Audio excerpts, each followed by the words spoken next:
Hayo yameelezwa na mchungaji kiongozi wa KKKT usharika wa Poli, mchungaji Samuel Yakio, akimwakilisha mkuu wa jimbo la kati KKKT wakati akifungua tamasha la vijana ngazi ya jimbo lililowashirikisha vijana zaidi ya 300 kutoka katika sharika zote za jimbo la kati na kufanyika katika mtaa wa Ndatu ulio sehemu ya usharika wa Poli, Diocese ya Meru mkoani Arusha.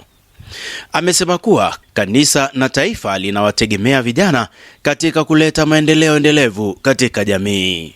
Vijana wana nguvu, na swala la nguvu atubishani nalo. Vijana wana nguvu, na falsafa ya nguvu, naweza tukazungumza falsafa ya nguvu kwa maana ya nguvu za mwilini, na hata desturi zetu za Kimeru zinajua kwamba vijana ndio wanaotangulizwa kwenye mambo magumu kwa sababu wana nguvu. Na hii jambo la pili, wana nguvu za kiroho.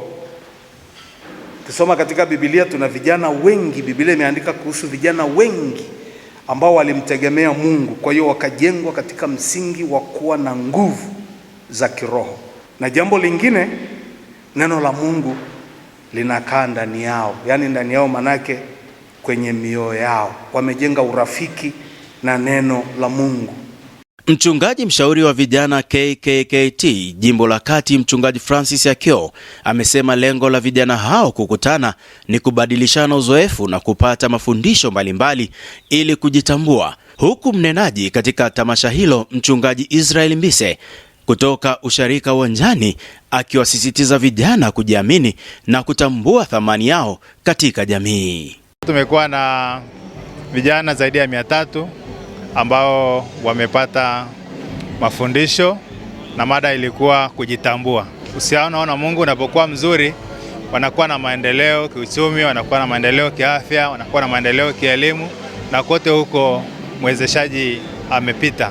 Watu hutamani kujua wewe ni nani kwa yale makubwa unayoyafanya, ambayo kwa kweli kwa jinsi ambavyo wanakutazama, kwa jinsi ambavyo walikuwa wanayatazama hayo mambo, waliona ni makubwa sana na wewe umefanikiwa kuyafanya. Lakini vile vile watu hutamani kujua kwamba wewe ni nani kwa yale ambayo umeshindwa kuyafanya na walitarajia kwamba utaweza kuyafanya.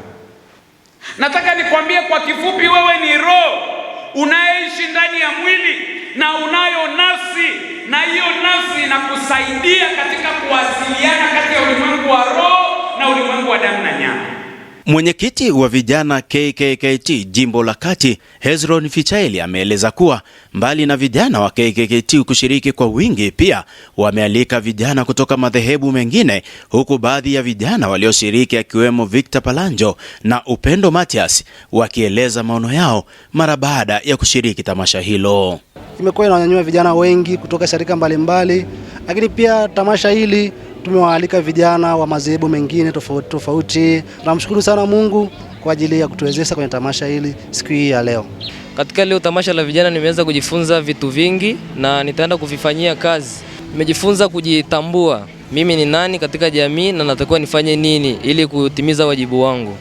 Wasila ni watu ambao tunawindwa sana kiukweli, lakini tunapaswa kuwa karibu na Mungu na kusogea mbele za Mungu. Pia tujitume katika kazi kama tulivyofundishwa leo, tujitume katika kazi ya mikono, pia tujifunze kuweka akiba kwa ajili ya maisha yetu ya baadaye. Hata tutakapokuwa wake za watu huko mbele, tukazidi kuwa wake bora, kwa sababu pia tumeshajifunza huku mwanzo jinsi ya kupambana vizuri na uchumi wetu.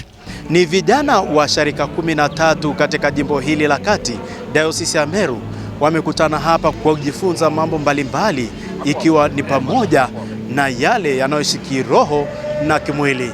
Kutoka hapa katika mtaa huu wa Ndatu, usharika wa Poli, Diocese ya Meru, mimi ni Elihuru Machao.